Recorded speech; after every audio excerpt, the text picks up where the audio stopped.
Entonces ahí estamos grabando. Ya, pues entonces lo que vieron estas últimas semanas con el profe, me parece que es de la semana pasada, fue que el profe empezó con la unidad de magnetismo. ¿Ya?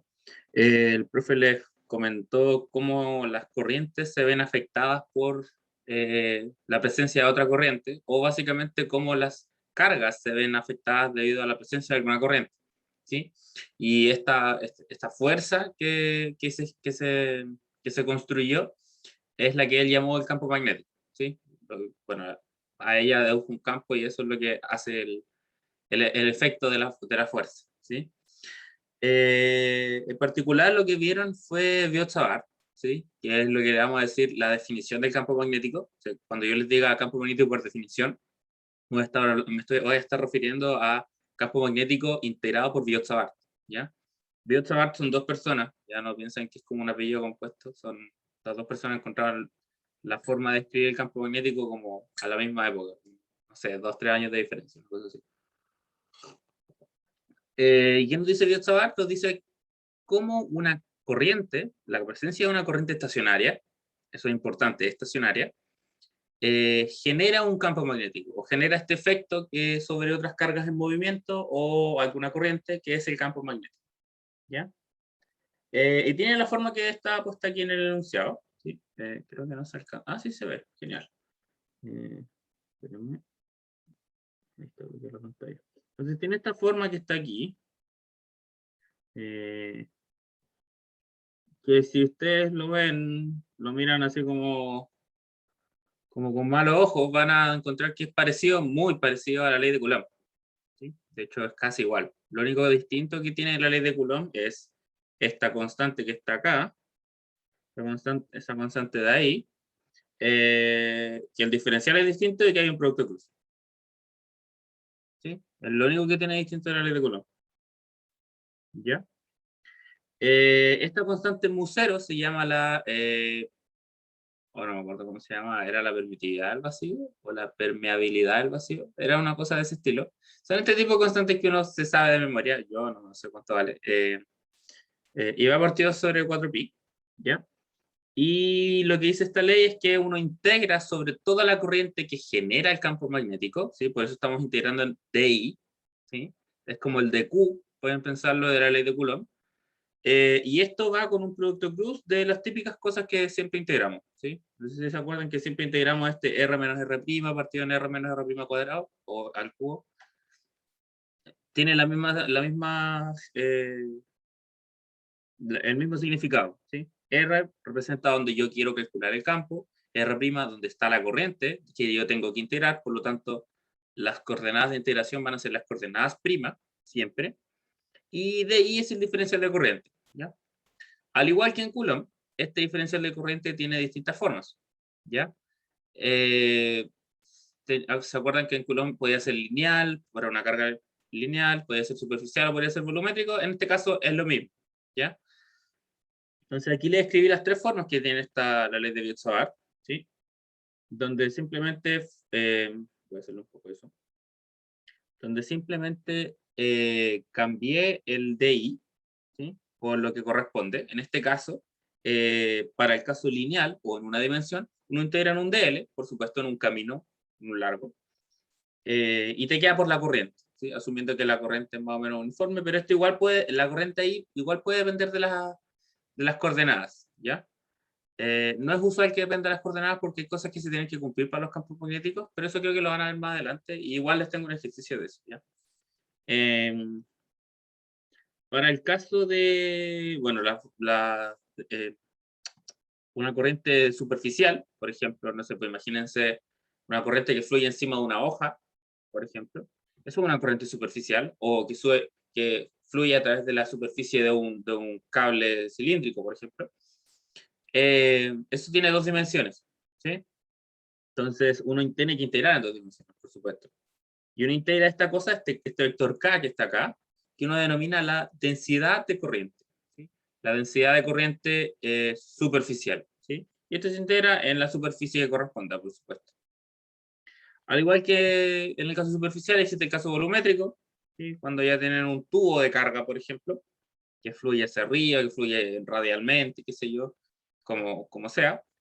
Y bueno, hay que cambiar la doble integral por una triple integral, y por este J, que este J va a ser esta nueva densidad de carga, pero volumétrica, y se integra en un volumen, ¿ya? De tau.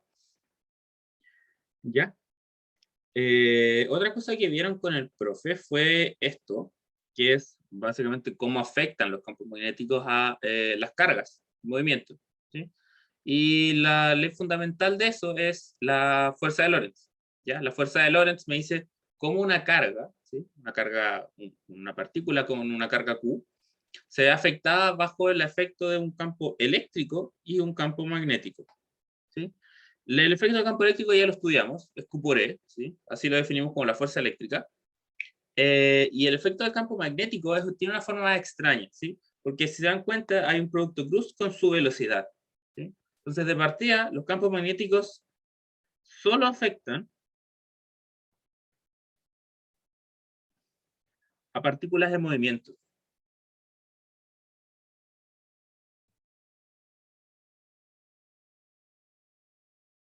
¿Ya? Si la partícula está quieta, el campo eléctrico, el campo magnético no tiene cómo afectarla, ¿ya? Jamás la va a afectar. No hay cómo. No se puede. Porque este producto cruz se anula, se hace cero. ¿Ya? Así funciona. ¿Ya? Y bueno, ¿dónde usted va a encontrar usualmente estas cargas en movimiento? Bueno, van las corrientes. Acuérdense que una corriente eléctrica es un conjunto de cargas que se están moviendo todas juntas a cierta velocidad, ¿ya? Así uno define el concepto de corriente. Y eso, pues, eso creo que es todo lo que vieron con el profe. Entonces vamos al enunciado. ¿Alguna duda hasta aquí? Como antes de empezar a maraquear o ver preguntas conceptuales que traje. Ahí va más gente, genial. Pensé que no iban a venir. Y que iba a hacer la clase solo de nuevo. Triste. Bueno, parece que no hay dudas, así que vamos al enunciado.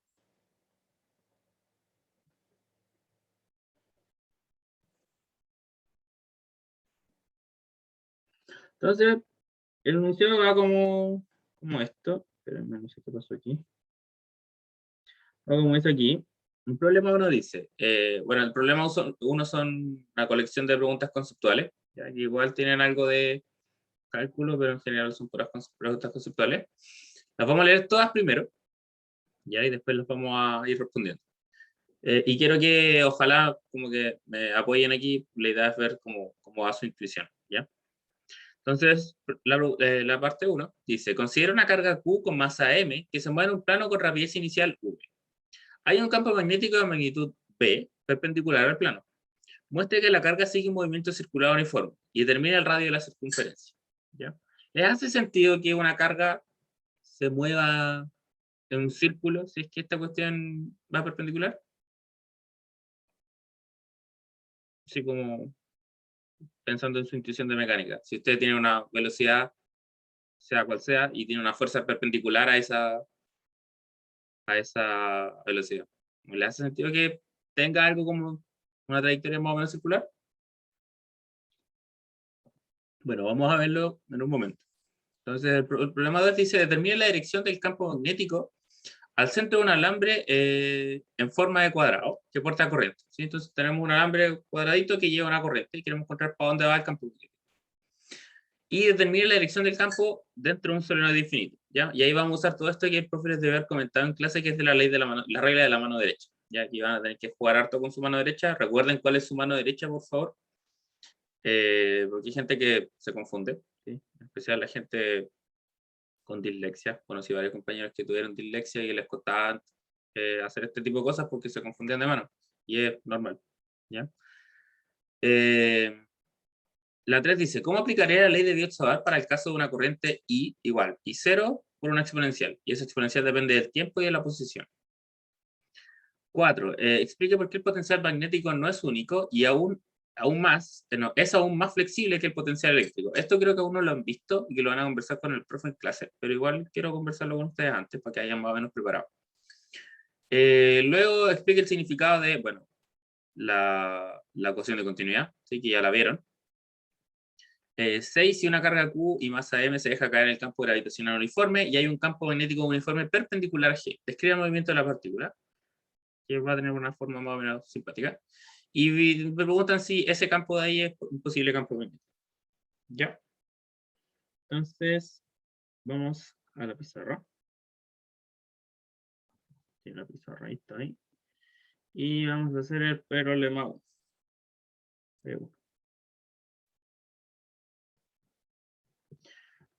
Entonces, o 1, no sé cómo estaba escrito ahí. En el 1 lo que me estaban preguntando era, déjenme abrir el enunciado en el computador para acordarme y leerlo textual.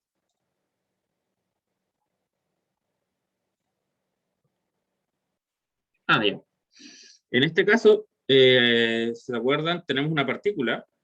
Recuerden que teníamos una partícula de masa M y carga Q. Masa M y carga Q.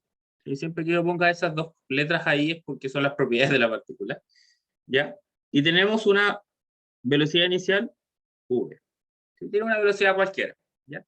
Y además, imaginen que esto se está moviendo en el plano de la hoja, ¿sí? En el plano de la tablet. Y hay un campo que es perpendicular a todo este plano. Vamos a poner un campo, no sé, para afuera. Campo B. Así que me dicen que es de magnitud B. ¿Ya? ¿En qué dirección sería la fuerza de esta carga? ¿Que siente esta carga? Entonces, para ver la fuerza, hay que ver la ley, la fuerza de Lorentz. ¿Sí? En este caso no hay campo eléctrico, así que lo vamos a ignorar. Así que esto va a ser Q por V cruz B. ¿Sí? Eso es lo que me dice la fuerza de Lorentz. Fuerza... Ahí, no encuentro el botón. Fuerza de Lorentz. ¿Ya? Hay un producto cruz aquí. Entonces, el vector resultante va a ser perpendicular a estos dos vectores. ¿Sí? La fuerza será perpendicular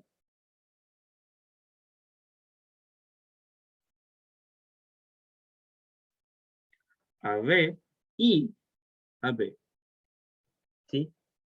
Y debido a esta característica, el campo magnético tiene como una clasificación muy distinta al campo eléctrico, ¿ya? Porque siempre genera estas tres dimensiones. Ya, pues entonces, ¿para qué dirección será? Hagamos el producto cruz. Entonces, si se acuerdan de mecánica, ¿mecánica hicieron productos cruces? Me imagino que sí.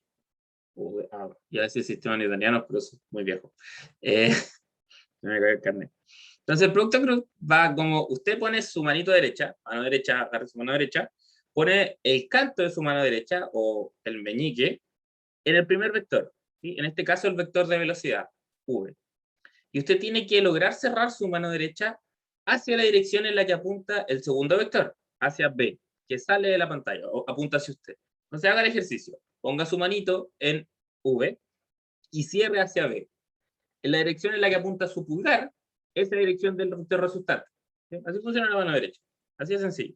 Entonces, si usted mira esto, B apunta en el plano, V, perdón, apunta en el plano, B apunta hacia mí, yo cierro y por tanto el vector resultante me va a quedar como para este lado. Fuerza. ¿Sí? Y va a ser perpendicular. ¿Ya? Esto lo pueden ver, no sé, pues veamos, tratemos de verlo en tres dimensiones. Imagínense que, voy a poner sistema de referencia. Imagínense que V apunta para allá, B apunta hacia allá, esto es perpendicular. Entonces el producto cruz me va a dar F que apunta hacia acá. ¿Ya? La mano derecha. También hay formas de verlo así, con su pulgar, su índice y su anular, ¿sí? Como pueden hacer ese típico sistema de referencias con sus tres dedos. ¿Sí? No tengo el meme flight volado bacán aquí. Nunca lo tengo. Pero usted se puede acordar de esto así. Este es flight volado y bacán. ¿Ya? Entonces son formas de acordarse. Se las voy a enseñar porque alguna vez me dieron risa y me la aprendí. Entonces la fuerza siempre va a ser perpendicular a la velocidad. Siempre. ¿Sí?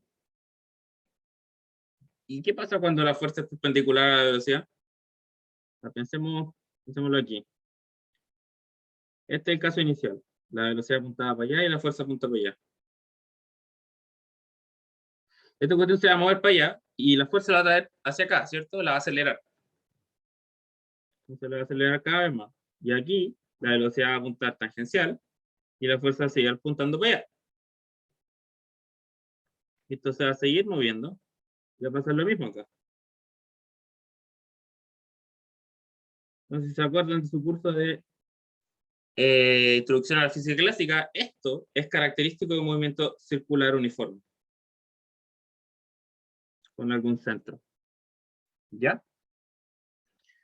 Para ese tipo de movimientos, nosotros sabemos varias cosas, también lo he visto en mecánica. Usted sabe que entonces que la suma de fuerzas, en este caso, la sumatoria de las fuerzas totales, es igual a la masa por la aceleración. ¿Sí? La única fuerza aquí presente es la fuerza de Lorentz. U por V plus B. Y esto va a ser igual a M por A. ¿Sí? Pero en este caso lo que está haciendo es tomando el rol de la aceleración centrípeta. Entonces esto va a ser, voy a sacarle los vectores, y esto me va a quedar Q por B, B, porque esto es todo perpendicular, no hay ningún seno, ningún coseno que hay que molestar ahí. Masa por velocidad al cuadrado partido en el radio. ¿Sí? Esta es la aceleración centrípeta. Esto... aceleración centrípeta. ¿Ya? ¿Qué me dice entonces esto? De aquí yo puedo sacar el radio y la circunferencia. R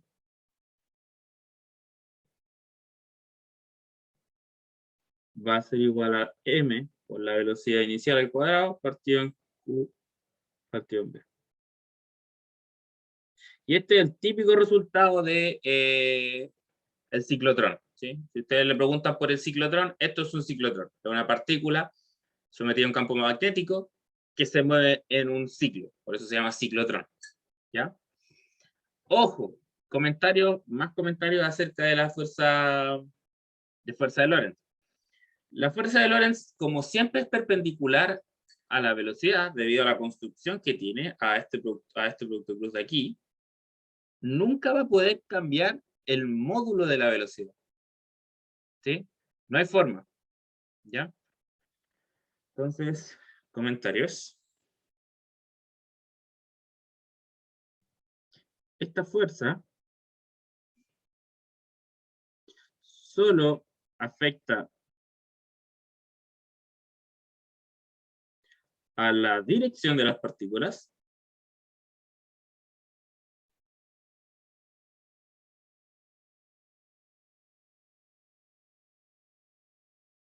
y nunca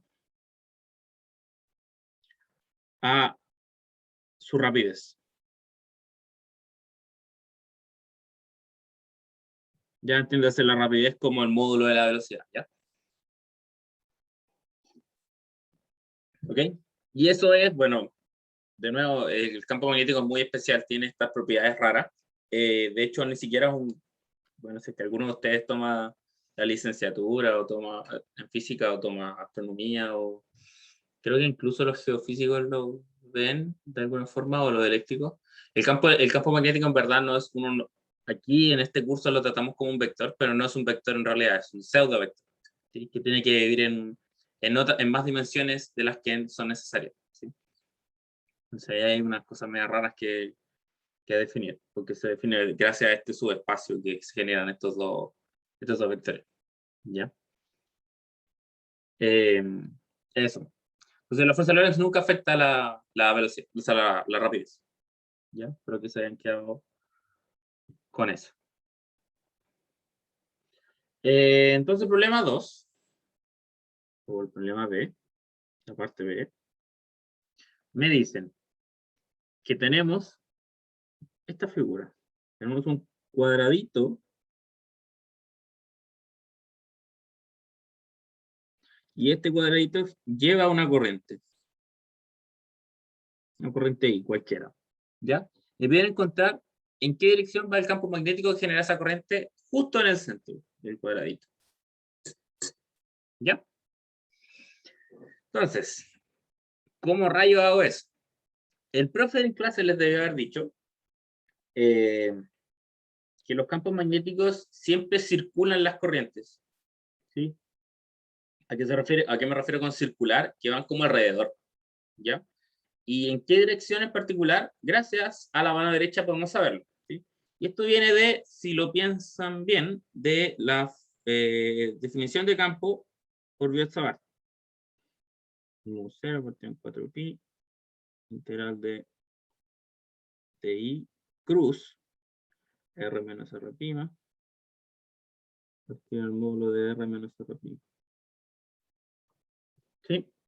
Gracias a este producto cruz, nosotros sabemos que el campo magnético siempre va a ir, de nuevo, perpendicular a la corriente. ¿Sí? Y en particular, perpendicular también a este factor R menos R prima. ¿Ya? Entonces, ¿cómo usted va a saber en qué dirección apuntan los campos magnéticos? Vamos a usar la otra ley de la mano derecha. ¿Sí? Aquí mis alumnos siempre se complican o se confunden en qué mano derecha usar, porque son como dos leyes que en verdad no son iguales, pero representan más o menos lo mismo. ¿Sí? Porque ahora lo que yo le voy a decir va a ser que usted va a poner su pulgar en la dirección de la corriente. ¿Sí? Pongámoslo, no sé, veamos, analicemos este cable que está aquí. ¿Ya? Ese cable tiene una corriente que apunta hacia arriba.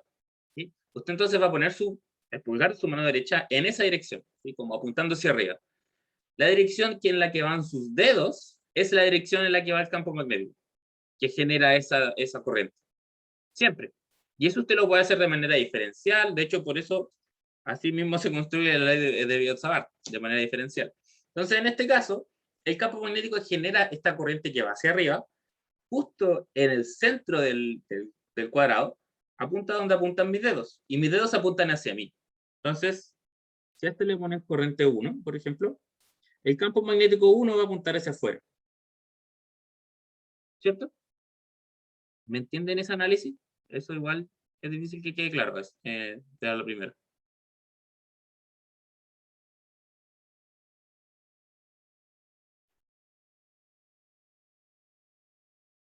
Sí, no, no.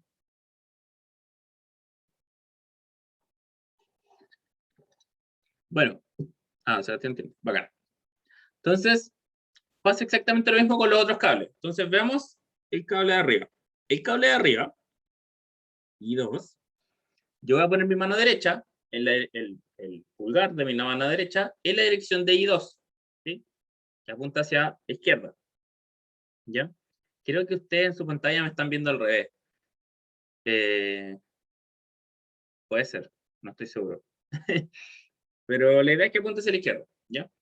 Háganlo ustedes con su dedito, ¿sí? La dirección en la que apunten sus dedos va a ser la dirección del campo magnético, ¿sí? En este caso, si yo estoy por encima del cable, ¿sí? Va a apuntar hacia usted, hacia la pantalla, ¿sí? O hacia la hoja, pueden pensarlo, si están anotando en alguna parte. Y si yo me voy para abajo del cable, apunta hacia mí, hacia fuera de la hoja. Entonces, de nuevo, el campo magnético 2 apunta hacia afuera, ¿sí? Y bueno, palabras corrientes exactamente igual, ¿sí? Le pone su dedito, revisa, ve el campo, y el campo entonces, el de la corriente 3, apunta también hacia afuera, y el de la corriente 4 también. Entonces, me quedé pegado. ¿Qué pasó? Uy, como que se me pegó el computador. ¿Me escuchan? Sí, se escucha. Ah, ya, bacán. Qué extraño. No, se apagó todo. Muy raro. Bueno, entonces, si ustedes se dan cuenta, más que la dirección de la corriente, lo que nos va a interesar cuando usted tenga un loop, un loopito, como le dice, es el sentido horario o antihorario en el que fluye la corriente. Si se dieron cuenta, como esto todo fluye en el sentido antihorario, el campo medio hacia afuera, en el centro. ¿Sí?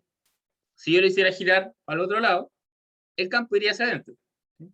Entonces, hay algo aquí que se llama la, ¿cómo le dice uno? No sé si decirles esto, quizás los pueda confundir, que es la simetría de reversión temporal. ¿Sí? Si yo doy vuelta al tiempo, lo hago correr por el otro lado, el campo magnético siempre cambia de dirección. ¿Ya? No sé si se entiende. Porque acuérdense que las corrientes son cargas moviéndose. Entonces, si yo corro el tiempo para el otro lado, las cargas se van a mover para el otro lado, ¿cierto? Entonces, siempre que yo haga eso, el campo cambia de dirección. ¿Sí? Y eso se llama simetría de reversión temporal. ¿Ya? Eso. Entonces, el campo en este caso, campo total, apunta hacia afuera. ¿Ya? Ahora, me preguntan, me piden que haga exactamente lo mismo, pero dentro de un solenoide infinito. ¿Ya? Entonces vamos a dibujar un solenoide, claramente no infinito, porque no tengo infinito, en verdad sí tengo con esto, pero... Entonces vamos a hacer el solenoide infinito. Un solenoide es simplemente un resorte, un cable que tiene forma de resorte y tiene alguna corriente que fluye, no sé, en este caso hacia arriba.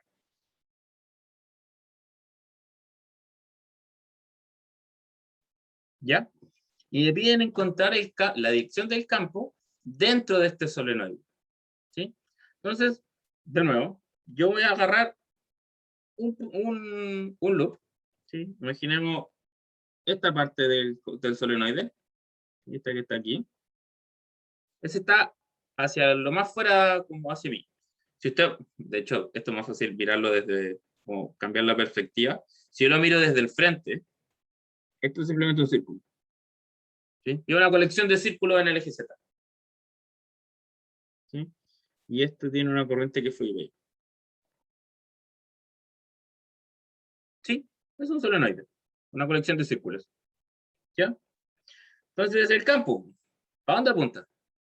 Analicemos esta flechita. Esta flechita me dice que la corriente apunta hacia la derecha. ¿Sí? Entonces, el campo apunta hacia afuera. Esta flechita me dice que apunta hacia arriba. Lo mismo. Y esto se construye de forma diferencial y si se dan cuenta me va a dar exactamente la misma dirección que antes. ¿Sí? Entonces el campo va a apuntar hacia afuera. ¿Ya?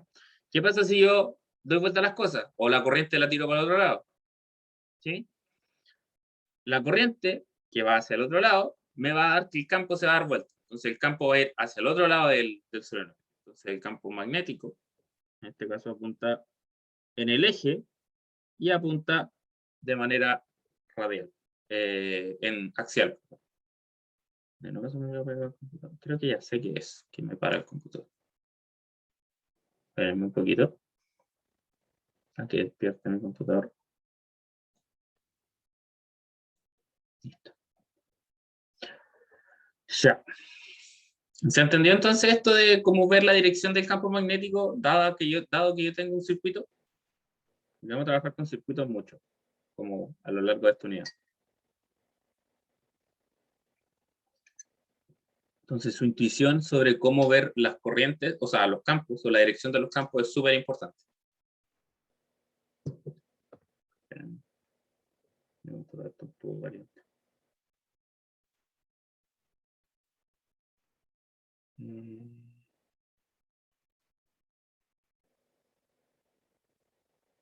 Ya.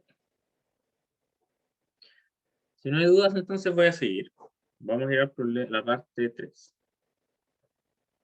Me preguntan, el enunciado aquí lo dice, ¿cómo aplicaría la ley de Biot-Savart para el caso de una corriente I, bueno, esa corriente que está ahí, I0 e a la x, e a la omega xt, ya una exponencial? Entonces, tenemos que ir a escribir un poco esta corriente. ¿Sí? Entonces la corriente me dicen que es I igual I0 por E a la E omega, o sea, la omega x por el tiempo. ¿Ya? Y hay algo que yo les dije mientras estábamos haciendo el repaso, que es que la ley de Biot-Savart, ley de Biot-Savart, BS, solo se aplica para corrientes estacionarias.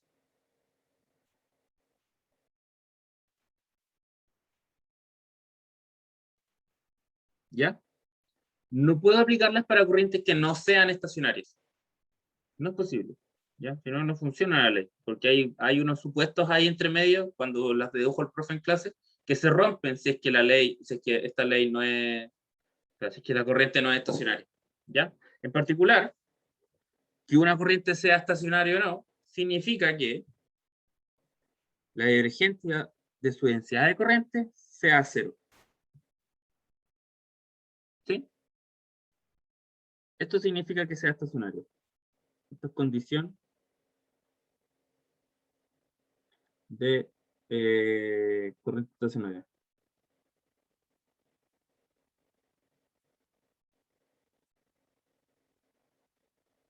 ¿Ya? Esa es la condición que tengo que cumplir. Esta corriente aquí cumple eso. Es un poco difícil de ver porque tenemos una corriente y no la densidad de corriente, pero la densidad de corriente pueden pensar que se comporta más o menos igual, salvo una constante. Pensemos entonces que nuestro J va a ser un J0 por E a la omega xt en alguna división. Pongámosle, no sé, sin pérdida de generalidad en Z2, que apunta a alguna parte. No, esto no me sirve. Esto tendría que ser vector X. Entonces voy a ponerle en X. ¿Ya? Calculemos eso. Lo voy a hacer, tengo componentes solo en X tongo, esto es de A de X, de J0 por E a la omega xt. Y la derivada exponencial, me bota todo lo que tenga la exponencial, que no sea lo que estoy derivando. Omega t por J0, por la exponencial de omega xt. ¿Esto es igual a 0? Esto es distinto de 0. Si esto es distinto de 0, esto implica que, debido a la ley de continuidad, la ecuación de continuidad, si esto es distinto de 0, por lo tanto, de ρ a dt también es distinto de 0. ¿Sí? O sea, tengo movimiento de cargas, ¿sí? Y eso es lo que no quiere la ley de Biot-Savart. La ley de Biot-Savart solo quiere cargas que pasen por ahí, no que están saliendo de ahí, ¿ya? Si no, no funciona, ¿ya? Entonces, esto implica que la ley de Biot-Savart, no aplica para esta corriente.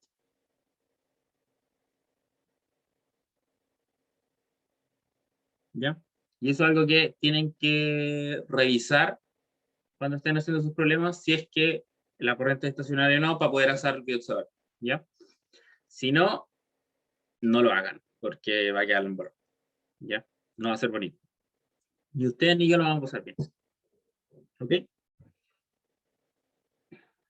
Este era el problema C. ¿Sí? Ahora el problema D. Problema D.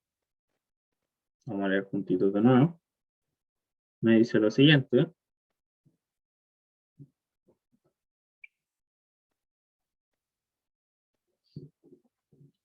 Me dice, explique por qué el potencial magnético no es único y es aún más flexible que el potencial eléctrico. ¿Ya? Potencial magnético no lo... potencial magnético no lo han visto, me parece, en clase, o me corrigen si es que sí. Pero al igual que uno define el campo, el potencial eléctrico a partir del campo eléctrico, dice que E es el gradiente de un potencial, el menos el gradiente de un potencial, con esto un potencial escalar, y uno lo denomina el potencial eléctrico. Uno hace algo parecido para el campo magnético, ¿sí? Solo que el campo magnético tiene ciertas propiedades que cumplir que son distintas al campo eléctrico, ¿sí? Por lo tanto, no puede generarse a partir de un potencial escalar, ¿sí? No puede generarse a partir de una divergencia, ¿ya? Y si ustedes tienen el control de CAA hoy día, me parece que saben que usted siempre que tenga un campo vectorial, pongámosle un campo vectorial, no me gusta esa letra, la voy a usar ahora. ¿Qué letra es buena un campo vectorial? Un campo vectorial C, usted debería poder escribirlo a partir de un campo, un potencial, una divergencia, más el rotor de otra cuestión, no sé, K. ¿Sí? Todo campo vectorial se puede escribir como la suma de esas dos cosas. ¿Sí? Y creo que ya lo vieron paseado, o quizás lo van a ver. Ya no estoy seguro en qué parte van que sea. Entonces, la otra opción que nos queda para el campo magnético, dado que no puede ser escrito con una divergencia, esto es porque su divergencia es cero. B lo vamos a tener que escribir a partir de un rotor. Y a partir de un rotor, de un potencial vectorial. ¿Ok? Y esto es lo que uno lo denomina potencial vector. O potencial magnético vector.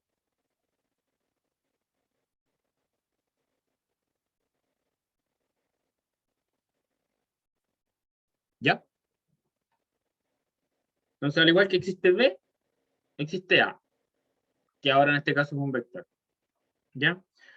Quizás no suena muy útil A, pero como dice el problema, nos pide explicar por qué es más flexible. ¿Sí? Porque acuérdense que el potencial escalar es súper rígido. Si usted encuentra uno, ese es, y no hay otro. No sé si se acuerdan de eso. Es el teorema de unicidad. Solo existe un potencial escalar para una distribución de carga, y no hay otra. ¿Sí? Es súper rígido. En cambio, el potencial vector no lo es. ¿Por qué? Porque imaginemos, por ejemplo, que yo tengo un campo B, un campo B', que defino a partir de un vector magnético A'. ¿Sí? Este A', yo lo voy a escribir de la siguiente forma. A' va a ser simplemente A, el vector este de acá, ¿sí? Pónganse que tenemos los dos campos, pero le voy a sumar el gradiente de un potencial escalar.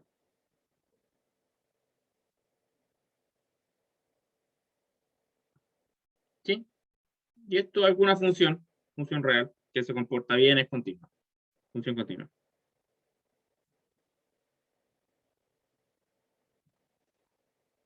¿Ya? Y ese es mi nuevo A. Yo lo definí así. ¿Ya? Entonces calculemos el campo. Veamos cómo nos da este campo. El campo B va a ser rotor de A más el gradiente de lambda. Esto es un operador lineal, así que aplico linealidad. Rotor de A más rotor de gradiente de lambda. ¿Cuánto es el rotor de un gradiente? Esto creo que ya deberían saberlo.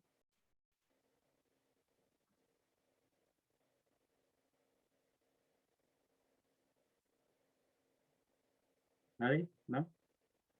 ¿Nadie sabe cuánto es el rotor de un gradiente? Cero. Gracias, Ricardo.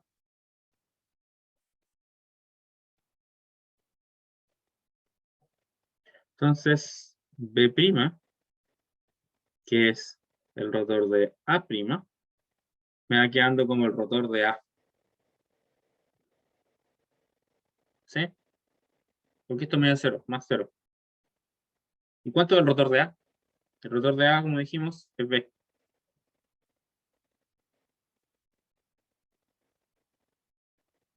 ¿Qué me significa esto? B' es igual a B. ¿Sí? Entonces, ¿qué implica esto? Implica que mi vector A es súper flexible, porque yo puedo sumarle siempre una función continua, ¿sí? El gradiente de una función continua, y esto siempre me va a dar el mismo campo. ¿Sí? O sea, hay infinitos potenciales vectores para el mismo campo, al mismo campo magnético. Y eso me da mucha libertad a la hora de hacer cálculos.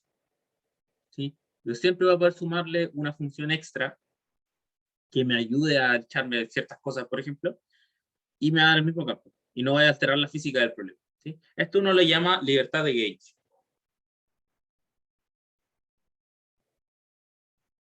Gauge, así se denomina. ¿Sí? Y hay diferentes gauges. Está el gauge de Coulomb, está el gauge de Lorentz, está el gauge, no, de los gauge.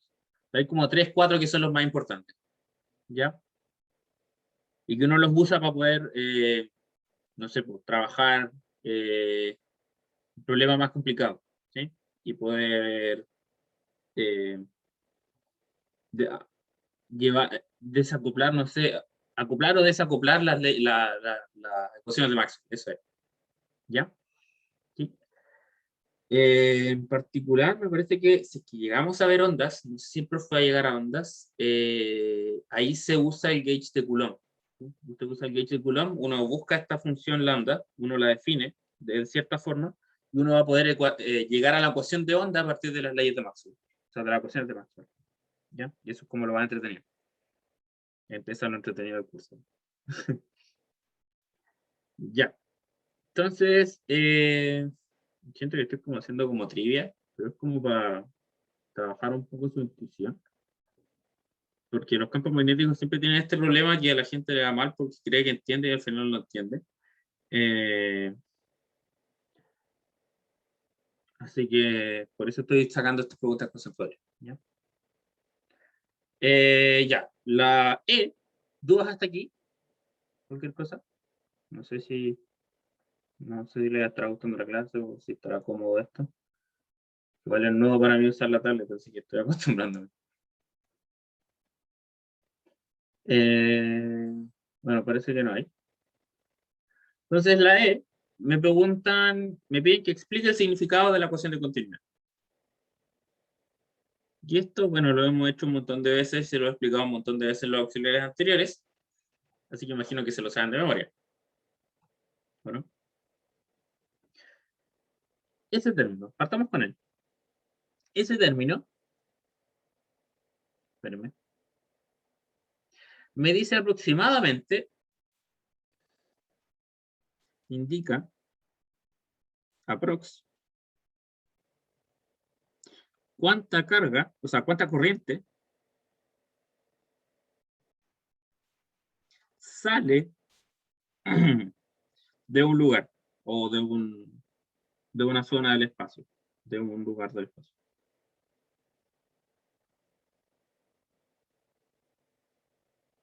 ¿Sí?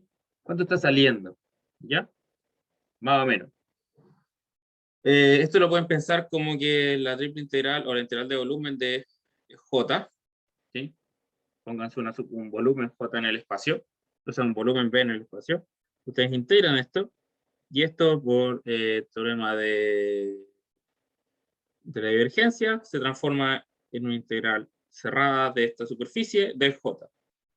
Y esto es simplemente la corriente. ¿Sí? Entonces esto me va a decir siempre cuánta corriente está saliendo por esta superficie. De eso se trata. ¿Ya? Entonces, eso es cuánta corriente entra o sale. O cuánta carga sale. Corresponde, acuérdense que la corriente son cargas en movimiento. Corresponde a cuánta carga sale de ahí.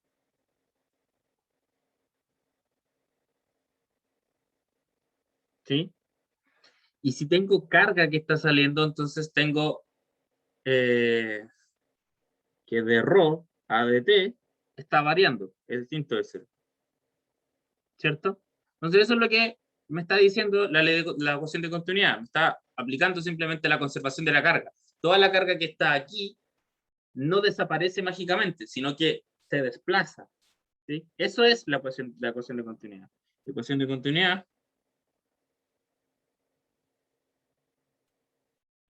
es equivalente a decir conservación de la carga. Y eso es una propiedad física del universo. ¿Sí? En todo el universo se conserva la carga. ¿Sí? La carga se conserva a nivel local, al igual que a nivel global. ¿Ya? La carga no desaparece porque sí, ¿sí? Se va a alguna parte. Acabo de ver a mi gato subirse al techo de allá atrás, de la otra casa. No sé si lo quieren ver. No sé si se verán, ¿verdad? Ahí está. Está el techo. ¿Lo ven? Disculpen, me chocó. Mi gato es un poco flojo, entonces no se suele mover. Bueno, volviendo a lo que estaba. Conservación de la carga. La carga se conserva a nivel local como a nivel global. A nivel local me refiero a, por ejemplo, lo siguiente. Si usted tiene una papita con carga Q, ¿sí? Que haya o no haya variación de esta carga en el tiempo, un de ρ de t, implica que hay cierta corriente saliendo de aquí con alguna densidad J. ¿Sí? Eso es lo que me dice la ecuación de continuidad. ¿Sí? ¿Cuánta carga está saliendo de aquí? ¿Ya? Y esto tiene que ser en algún tiempo. ¿Ya? No es posible que exista una variación de esto sin que exista un J. ¿Sí? ¿A qué me refiero con esto? Que una carga aquí no puede mágicamente aparecer acá sin haberse desplazado. ¿Sí? No existe la teletransportación, básicamente. Eso es lo que les estoy diciendo. En este universo no existe eso. ¿Ya? A nivel clásico, por supuesto. ¿Ya? Entonces, eso me indica la ecuación de continuidad. Espero que les haya quedado bien claro. Vamos a decir que este movimiento aquí está prohibido. ¿Ya? Tiene que fluir de alguna forma. Vamos a la F.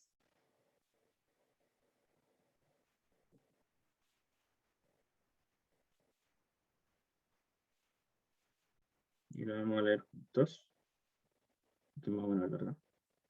Dice, si una carga Q y masa M se deja caer en un campo gravitacional uniforme, G, y hay un campo magnético uniforme perpendicular a G, describe el movimiento de la partícula. ¿Ya? Ustedes pensarán que este se parece al problema 1, pero un poco distinto, porque ahora estamos siendo perpendicular a una aceleración, ¿sí? No a la velocidad. Bueno, en particular sí vamos a ser perpendicular a la velocidad, pero va a pasar otra cosa. Entonces, pongamos esto.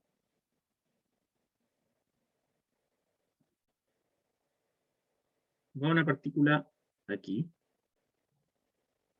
¿Sí? Y esta está sometida a G, que va hacia abajo. No sé, por ejemplo. Voy a poner un B que entra. Entra a la hoja. ¿Ya? Aunque esto parte en reposo, igual vamos a decir que va a tener una velocidad inicial. Porque si no, acuérdense, si no tiene velocidad inicial, el campo magnético no tiene cómo afectarla. ¿Ya? Vamos a decir que tiene un P0. ¿Ya? En este caso, ¿en qué dirección apunta la fuerza? O sea, sí, la fuerza de Lorentz.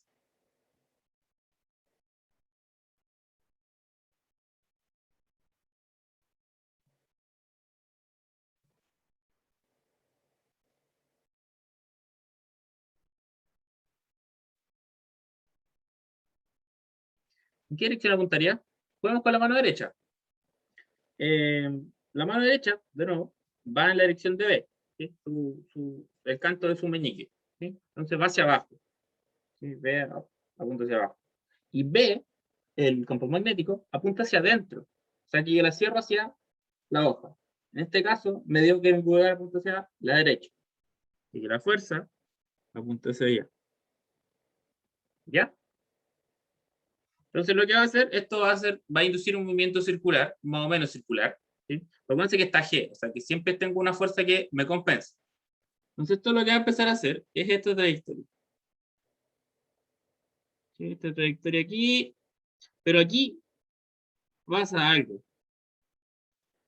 Como tengo G, esta cuestión desacelera también. Entonces cuando yo llego de nuevo acá, la velocidad es cero. Y ahí se apaga la fuerza de Lorentz. Voy a empezar como que aquí la fuerza de Lorentz es muy chiquita, y va creciendo, porque conservación de energía, la cuestión va acelerando por G. ¿Sí? Entonces la fuerza de Lorentz es muy grande acá abajo porque la velocidad es muy grande. Entonces esto de nuevo se va achicando. Y cuando llego acá, llego a cero. Porque la velocidad es cero, tiene una altura máxima. Y en particular, si esto parte con B0, esta cuestión es un poco más arriba. ¿Ya? Y ahí no hay nada. Y después va a empezar a caer de nuevo, por G. Entonces, de nuevo, va a pasar la misma cosa. Y de nuevo. Entonces, si usted le pregunta dónde puede encontrar un movimiento en U de una partícula libre, bueno, libre entre comillas, usted pone que es simplemente una partícula bajo un campo gravitacional y con carga Q y con un campo magnético. ¿Ya? ¿Les queda claro cómo hice, cómo me imaginé la trayectoria? Eso es como la parte más complicada. Y no tiene mucha ciencia, en verdad. Es solo ver la fuerza de Lorentz.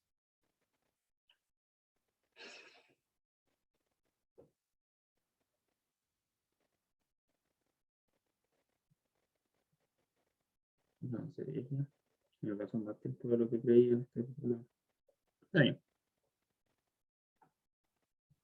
Bueno, entonces problema, la última parte, que la voy a escribir aquí mismo porque es cortita. La parte G. En la parte G me piden verificar si es que el campo B igual a B0Z en Z tongo es un campo magnético posible. ¿Sí? ¿Cómo yo puedo ver si un campo magnético cumple las propiedades del campo magnético? Es revisando su gradiente. Acuérdense que el gradiente del campo magnético siempre me tiene que dar cero. Entonces veamos el gradiente de este campo. Este campo va a ser el gradiente de B0Z en Z tongo. ¿Sí? Solo tiene componente en Z, solo tiene dependencia de Z, y de hecho es lineal con Z, así que la derivada me va a dar simplemente BC. Y esto es bien interesante. Por lo tanto, no es un campo posible.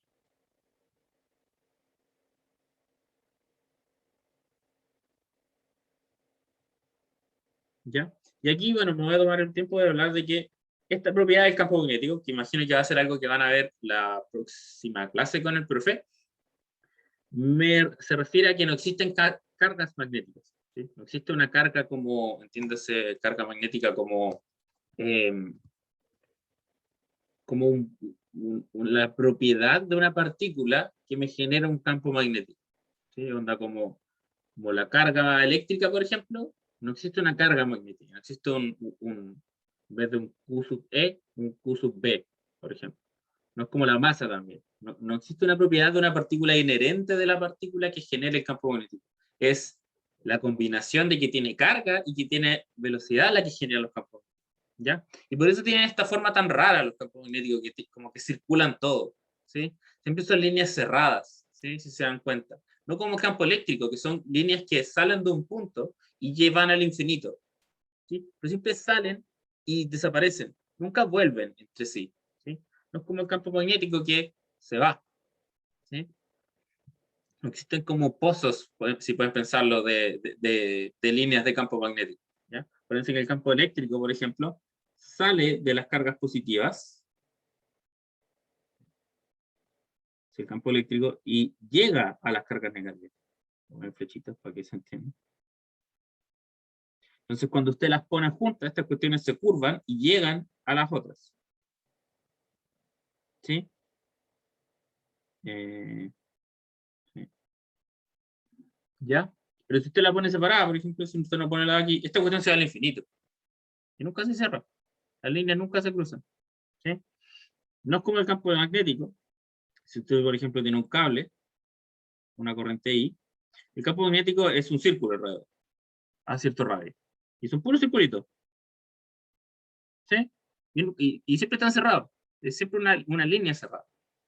¿Sí? Pasa lo mismo con el campo, por ejemplo, magnético de la Tierra.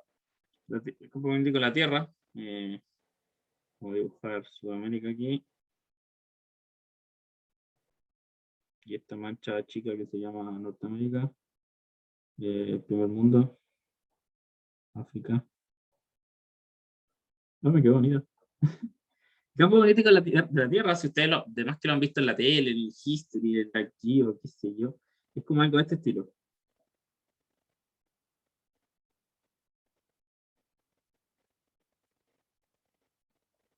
Y bueno, si son un poco más precisos, en verdad aquí está como más aplastado y para allá sea más como para la derecha, eh, por los vientos solares y cosas de ese estilo, pero bueno, esta es una aproximación más o menos burda del campo magnético. ¿Sí? Si se dan cuenta, las cosas parten del polo norte y llegan al polo sur por, por movimiento de cargas. ¿Sí? Eh, y eso de nuevo es solo porque el campo magnético siempre tiene divergencia igual a cero. ¿Ya? No existe la carga. ¿Sí? Jamás se van a ir al infinito. Eso es lo que estoy tratando de decir.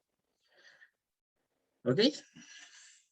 Hay preguntas de electro del campo magnético de la Tierra. Creo que a mí me hicieron una vez, no, había control, si fue en el examen, que era como, dado el campo magnético de la Tierra, que es este campo más o menos como raro como que sale de arriba y llega hacia abajo, era como proponga cómo se mueve la carga en el núcleo, no sé si, o sea, cómo es la corriente que va en el núcleo de la Tierra, como en qué sentido gira.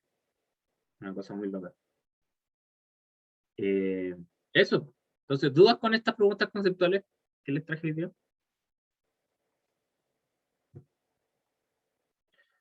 No sé si alcanzo a hacer los dos problemas que me quedan. O sea, el primero sí o sí lo voy a alcanzar a hacer.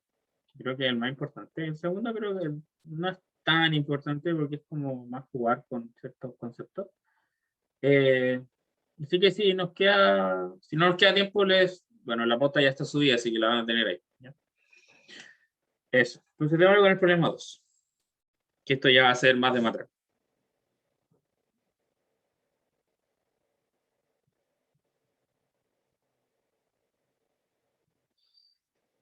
Entonces el problema 2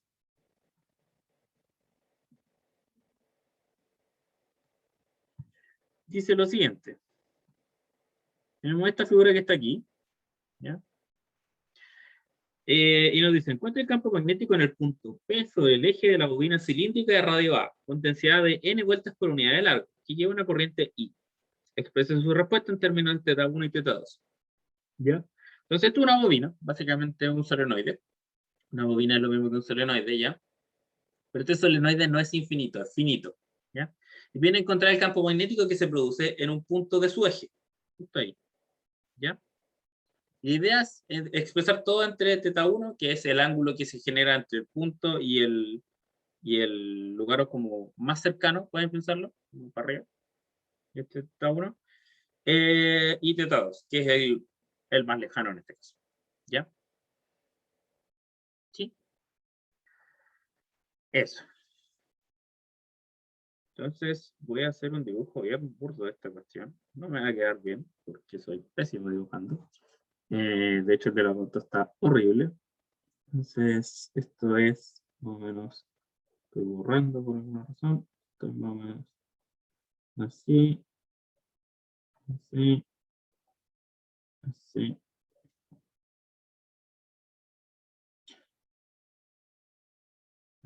Te juro que me estoy esforzando, pero soy pésimo dibujando. Y esto es simplemente una gota.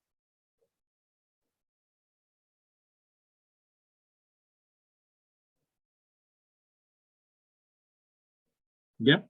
Y esto trae, por supuesto, una corriente que fluye en esa dirección.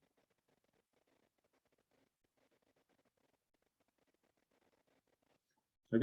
Y en particular nos dicen que esto tiene radio A. Radio A. Y quiero encontrar el campo en un punto P fuera, pero en su eje. Punto P. Y esto de aquí tiene que ser θ1.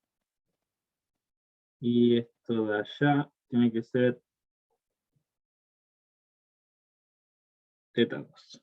¿Ya? Que básicamente me parametrizan cuánto mide el solenoide, nada más que eso. ¿Ya? Entonces, ideas. ¿Cómo calculo este campo magnético? Si esto es corriente así. ¿Sabemos calcular campos magnéticos a partir de una corriente? Sí. ¿Cómo lo hacemos? Con la ley de Biot-Savart. Entonces usamos Biot-Savart. ¿Ya?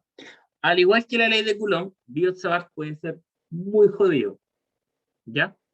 Si se acuerdan que la ley de Coulomb, por ejemplo, cuando les hice calcular el campo que generaba una esfera como cargada, que era un problema súper simple, una esfera cargada nada más, por hacerlo por integración directa de la ley de Coulomb, nos salió matraca tras matraca tras matraca. Sí, después usamos ley de Gauss y salió como en dos líneas. ¿Ya? Pasa exactamente lo mismo con la ley de Biot-Savart. ¿Ya? Es una lata usar la ley de Biot-Savart. Y aparte hay que tener en cuenta que tiene que ser eh, una corriente estacionaria. En este caso uno asume que es estacionaria porque te dan la corriente I. ¿Ya? Así que no se preocupen mucho por eso.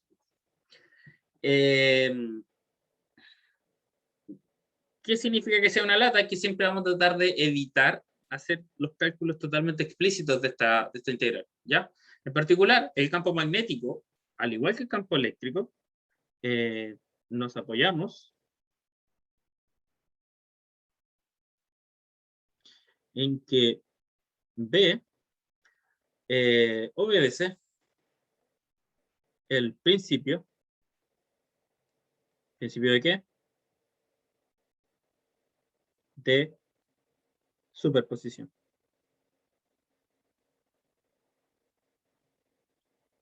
¿Ya? Sin esa cosa estaríamos en un grave problema. ¿Ya? Eso. Entonces, como sigue el principio de superposición, vamos a pensar que esta bobina es simplemente el conjunto de muchos círculos. Suena súper ordinario, pero de hecho, si usted mira el dibujo original, no se ve tan ordinario. No se miren, yo veo puros círculos aquí. No sé si lo ven conmigo. Son círculos con corriente I y radio A. Claro, platos apilados, como dice la Renata. Es lo mismo. ¿Sí? ¿Lo ven? Entonces, como son puros círculos, lo que voy a hacer va a ser calcular un problema más sencillo para llevarlo al problema más difícil.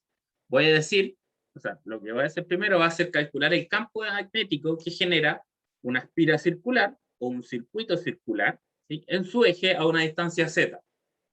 ¿Ya? Y eso yo voy a decir que por principio de superposición va a ser la suma de todos los circulitos y me va a dar la bobina. ¿Ya? Eso es todo lo que voy a hacer. Entonces, hagámoslo. Entonces calculamos, o sea, decimos que la bobina es un conjunto de círculos, un conjunto de circuitos circulares, ¿ya? Apilados.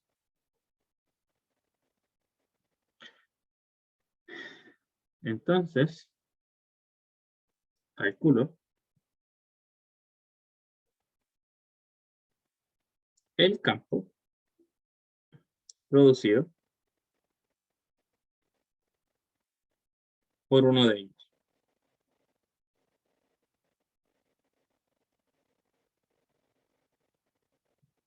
¿Ok? Entonces el problema más sencillo, por supuesto, siempre queremos resolver problemas fáciles, porque si no, no vamos a terminar nunca la vida.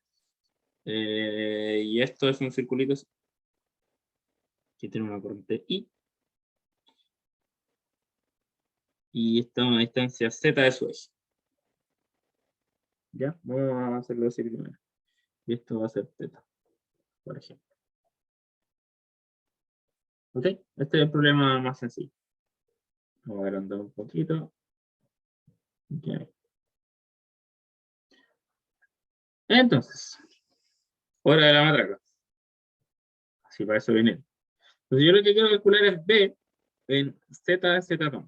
¿Sí? Por eso ya es R, donde yo estoy calculando el campo magnético. Y ahí va, por supuesto que voy a usar un sistema polar, ¿sí? Coordenadas polares o coordenadas cilíndricas. ¿Ya? Tengo una bobina, es un cilindro. ¿Ya? Porque usaría otra cosa. Entonces, la ley de Biot-Savart me dice que esto es igual a mu0 partido en 4pi. Y en este caso tengo una línea, ¿sí? Así que tengo solo una integral. ¿Ya? El de I va a quedar como I por el diferencial de línea. El diferencial de línea, en este caso, el diferencial de línea que apunta en θ, ¿sí?, el teta el camino en teta de las coordenadas cilíndricas, eso es lo que quería decir. Y si este se ve como el radio, en este caso A, en d teta, ¿sí? Está parametrizado por ese ángulo. Ojo, ese teta de aquí, el teta de aquí, este teta, no es el mismo que el teta que yo estoy integrando acá. El teta de ahí es el teta que va en esa dirección, ¿ya? Sin, no confundirse. ¿Ya?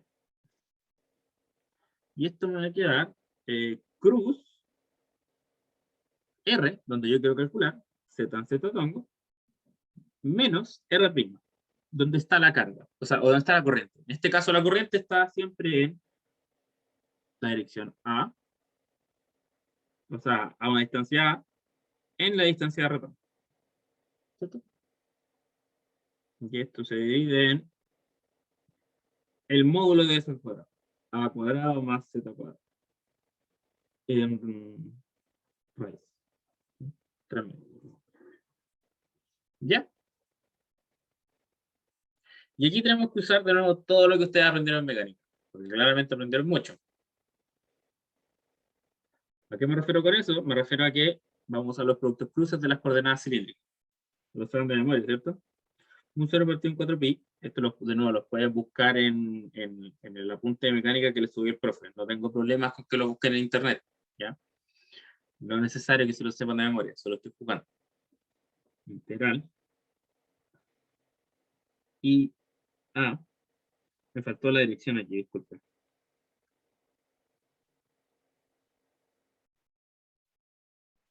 Ahí sí, si no, no tiene sentido ese producto cruz. Y A de teta por. Ya, producto cruz de teta con z, ¿cuánto me da? Entonces, imagino que no se lo saben, porque yo no me lo sé, así que porque ustedes se lo sabrían. Entonces, la típica. Si usted tenía su sistema ortogonal X y Z, ¿sí? X cruz Y te da Z, Y cruz Z te da X, Z cruz X te da Y, y para el otro lado te da con un negativo. ¿Sí? Y cruz X te da menos Z, Z cruz Y te da menos X, ¿ya? Y así. En este caso, el sistema polar se ve como R, teta, Z, ¿ya? Entonces, teta cruz Z, paso por el otro lado, me da R.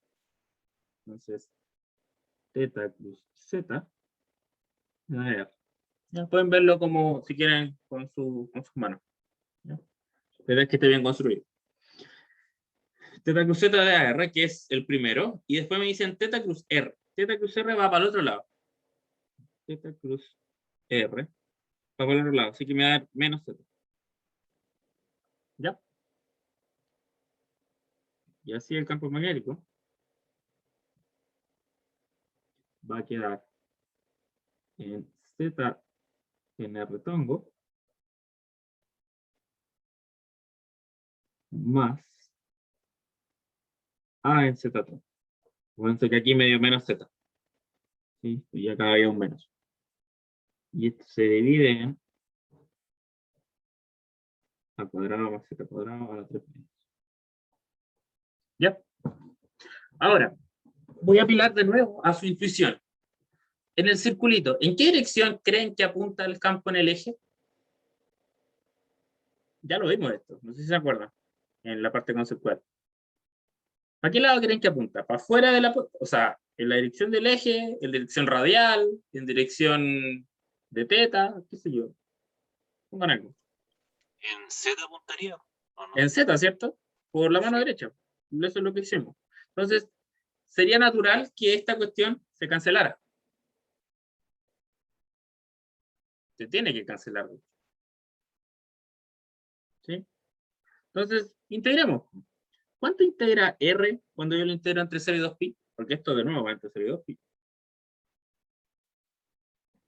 ¿Cuánto integra R de las coordenadas cilíndricas? ¿Se acuerdan cómo escribir R en coordenadas cilíndricas? Probablemente no. Integra 0, ¿cierto, Seba? Acuérdense que R se escribe como coseno de coseno de x en x tongo, no, coseno de teta en x tongo más seno de x, o sea, seno de teta en y tongo. Y seno y coseno en un periodo completo integran cero. Así que siempre este me va a cero. Esto integra cero.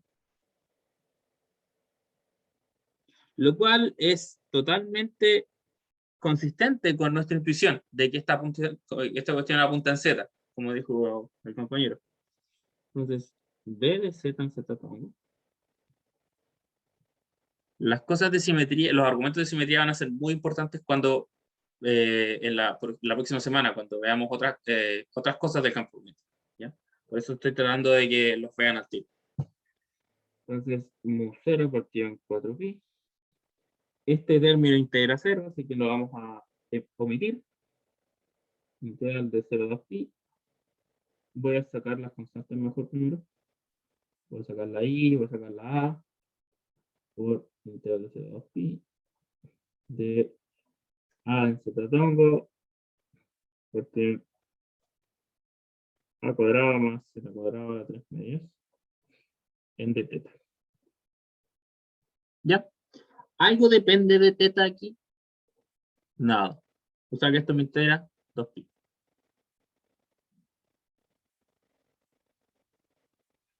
Mu 0 y por a partido en 4pi por 2pi que salen de la integral por a en z tongo partido en a cuadrado más z cuadrado a 3.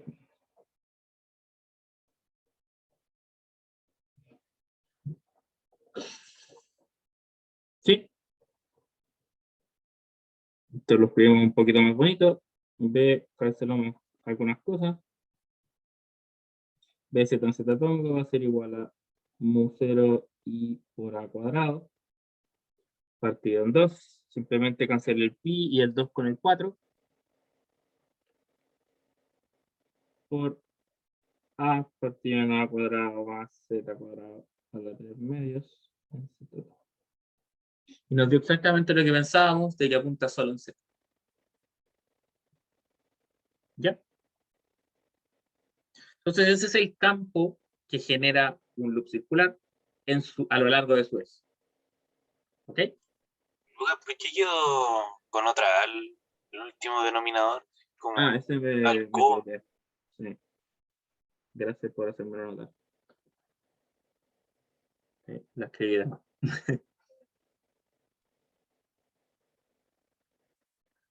Eso, pues. Entonces, bueno, no hemos resuelto el problema, pues nosotros queremos la bobina. Entonces, en nuestro caso, tenemos n vueltas por unidad de largo. Entonces, en nuestro caso,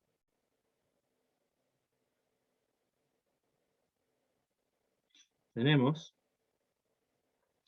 n vueltas por unidad de largo.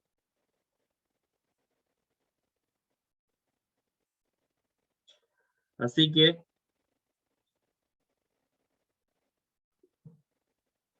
en un dz, en un largo, un diferencial,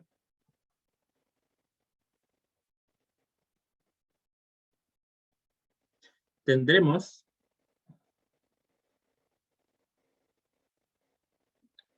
n de z circuitos.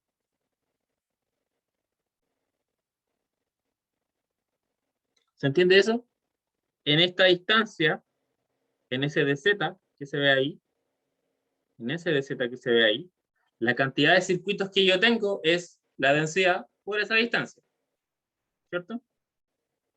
Entonces tengo n de z circuitos. ¿Ya? Y por tanto la corriente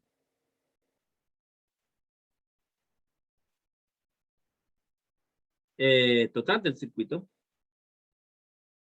o en ese de z, por supuesto,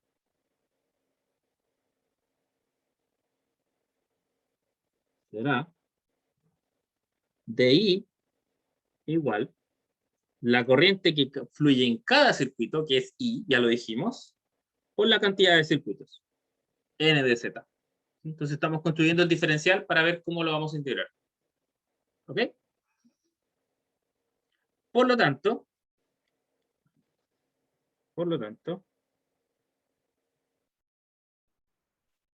el campo que genera este diferencial de Z, ¿sí? O los circuitos que están en DZ, será,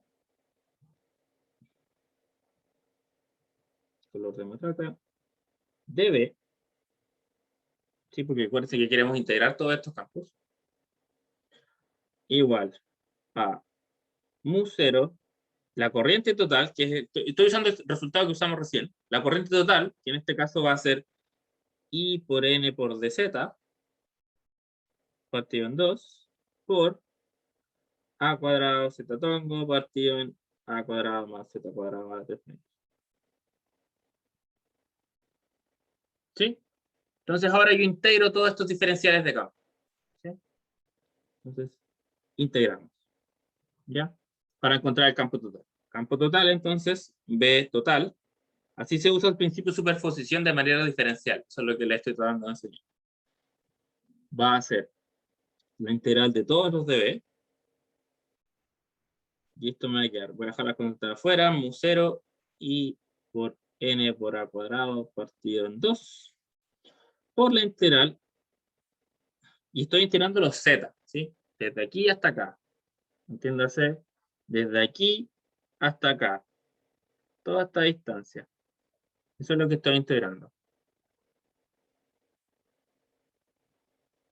Entonces voy a poner que esto es Z1 al principio, lo más corto, y Z2, el final. Y me queda la integral Z tongo de Z partido en A cuadrado más Z cuadrado a la 3. ¿Ya? Esto yo podría dejarlo así expresado en zetas, pero zetas no son los... ¿cómo se llama? No son los parámetros que me dan en el problema. ¿Sí? Yo no tengo Z y Z1 y Z2. Yo lo que tengo es Z1 y Z2. Entonces vamos a hacer un cambio de variable. El cambio de variable que vamos a usar va a ser un cambio de variable ¿cómo se llama esto? Muy conveniente, cambio de variable. Va a ser que Z va a ser igual a cotangente de teta. Suena súper raro, como muy random el cambio de variable, pero lo que me dice es que es una función trigonométrica, es la cotangente, básicamente la tangente, ¿ya? Que me relaciona ese ángulo con esta distancia y esta distancia. Esta distancia aquí es conocida, la conocemos de toda la vida, es el radio, y esta distancia aquí es z. ¿Sí? Entonces yo estoy escribiendo la cotangente. ¿Ok? De esta forma yo puedo parametrizar toda mi integral en función de estos ángulos que están aquí, el θ1 y el θ2, que son parámetros del problema. ¿Ok? Entonces vamos. Entonces los cambios de variables siempre tienen algunos significados geométricos en lo que estoy haciendo. No son solo porque sí. ¿Ya? Y eso a uno se le olvida cuando está haciendo matemáticas. Entonces esto, el de z me va a quedar como menos a, esto me está faltando espacio, así que lo voy a escribir acá abajo. De z, la derivada de la cotangente. La derivada de la cotangente es menos cosecante cuadrado. Sería menos a cosecante, CSC es cosecante, cuadrado de teta, en de teta. ¿Sí? No pongo cosec, pongo CSC. Más corto. Reemplacemos. B total va a ser igual a mu0 y n al cuadrado partido en 2 por la integral de. Ah, y esto en z toma. Lo voy a sacar aquí.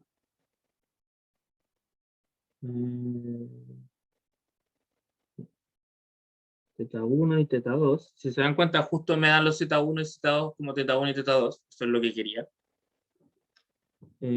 Aquí entra menos a cosecante cuadrado de teta. Abajo me queda a al cubo, factor de 1 más cotangente de teta, cuadrado de teta, para 3 medios. Y esto integrado en de teta. ¿Ok? Entonces aquí hacemos lo típico de introcálculo. Uso una propiedad trigonométrica. Uso que 1 más cotangente cuadrado de teta es igual a 1 partido en seno cuadrado de teta. ¿Ya? Que es básicamente la cosecante.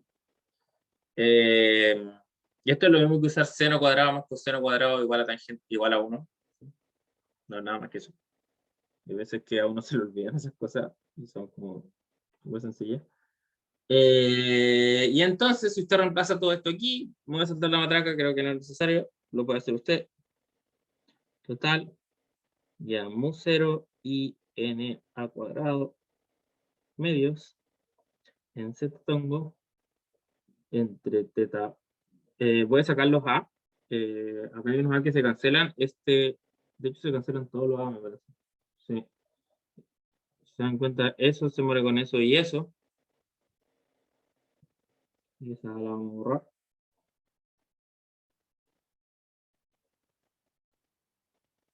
Teta y 1, teta 2. Y acá dentro lo único que queda es menos seno cuadrado. O sea, menos seno, perdón. ¿Ya? Ahí reemplácenlo ustedes, van a ver qué da lo. La integral de seno es coseno, o sea, la integral de seno es menos coseno, así que menos seno me va a dar coseno. Ahí sí. Y esto queda mu 0 por i por n, número de vueltas por unidad de largo, partido en 2. Entonces, pongo. Y evaluado entre teta 1 y teta 2. Aquí le puse 2 veces teta 1. Teta 2 menos coseno de teta 1. Pam, pam. ¿Ya? Y ese es el campo de un solenoide infinito, o sea, un solenoide, una bobina finita en su eje. ¿Ya? Eso es importante, es su eje, es un punto de alta simetría porque si no queda las cosas y ustedes no se quieren meter con esas integrales fuera del eje. ¿Ya? Hay unas funciones de Green medias feas ahí, y no sé si son capaces de manejarlas.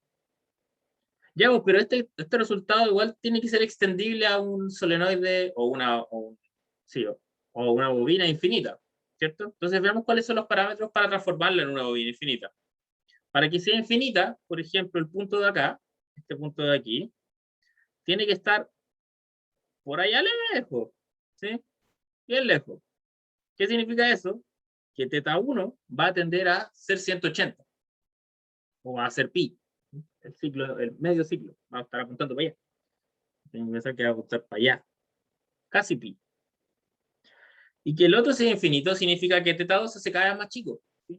Se va achicando, achicando, achicando, achicando, entonces va a terminar siendo 0. ¿Sí? Entonces, el límite de la bobina infinita de este resultado, en el límite de la bobina infinita, o sea, teta 1 tiende a pi, siempre se me olvida radianes y no en grados, teta 2 tiende a 0. ¿Cuánto me va a dar esto? ¿Cuánto es coseno de 0?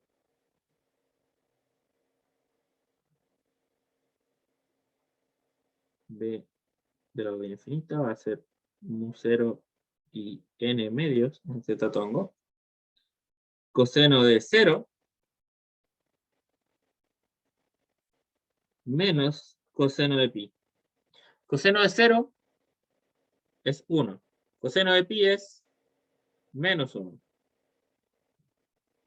Mu 0 y n z tongo por 2 partido en 2. Y entonces el campo en el eje de una bobina infinita es mu 0 por la corriente de la bobina, por la densidad de vueltas por unidad de largo. Eso es densidad de vueltas por unidad de largo, no es número de vueltas, ¿ya? N es distinto, es una densidad en Z.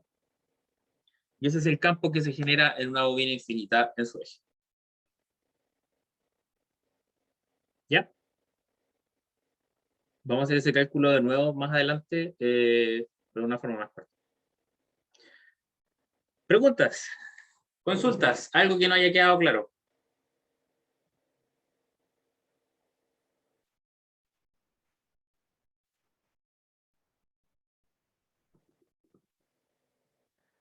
¿Qué es? Son un cuarto para las 12, creo que se me acabó la hora. Es hasta un cuarto para las 12, ¿cierto? O hasta las 12, no me acuerdo.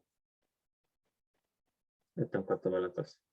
No, no alcanza a ser el último problema. El último problema, de nuevo, tiene la pauta ya subida. Es un problema de momento angular, sí, y del SEO con ciertos parámetros. Pero es un típico problema de control, ¿ya? Es como un problema raro. Y este es clásico, creo que este está en el chip. Pero es entretenido. A mí me gustó hacerlo ayer, así que échale una mirada. Eso. Hay problemas más raros de integración directa. Hay uno en la guía que es súper integración directa. Y no lo quise hacer ahora para que ustedes practicaran. Eh, pero si les urge buscarlo por ahí, creo que están las pautas del semestre pasado de los auxiliares. Y que si están muy urgidos, me mandan un correo o por WhatsApp y les mando esos auxiliares. ¿Ya? En general, esos auxiliares son los que hago yo de nuevo. Eso pues chiquillos. Entonces que estén bien. Voy a dejar de grabar.